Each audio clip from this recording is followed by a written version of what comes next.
Attorneys in the Vallow Daybell trial narrowed down their jury pool to the needed 42 potential jurors. Vallow Daybell is the Rexburg mom charged with murder, conspiracy to commit murder, and grand theft in the deaths of her two kids, J.J. Vallow and Tylee Ryan, as well as her husband's late wife, Tammy Daybell. From 42 potential jurors, the defense and prosecution need to eliminate more jurors tomorrow to get to their final 18, 12 jurors and 6 alternates. Something called peremptory challenges or peremptory strikes begin tomorrow. After that, they'll prepare for the next phase of trial, which is opening statements. Those are expected to start Monday morning.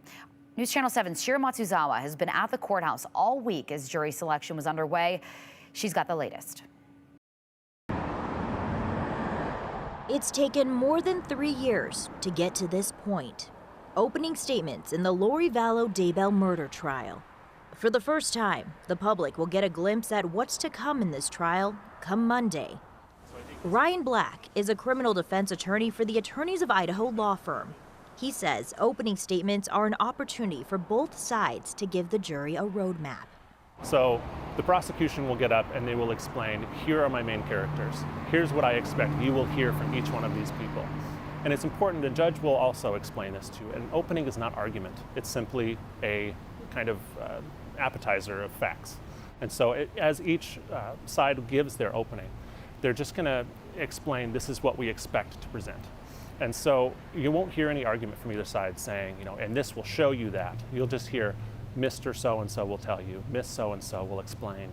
The prosecution will go first, then the defense has a chance. But they aren't required to give an opening statement. The defense can reserve their opening and wait until the prosecution has presented all of its evidence and then open their case. Usually that doesn't happen just because, again, primacy and recency.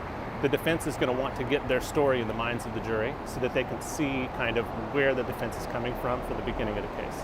Once the prosecution begins presenting its case, Ryan says it's important for jurors to take what the judge is going to say and not make any decisions until all the evidence is presented. I do this for a living as a criminal defense attorney, and so I have a hard time with true crime a lot of the times just because we want to know everything. We want to know what's happening. We want to know right now. And so to make those conclusions and make those speculations early on in a case like this, when it's saying it's going to take 8 weeks, that means they have an incredible amount of information to present that we probably aren't privy to at all yet. Again, opening statements are scheduled to happen on Monday. We will be there and bring you the latest here on the KTVB News as well as KTVB.com at the Ada County Courthouse. Shira Matsuzawa, Idaho's News Channel 7.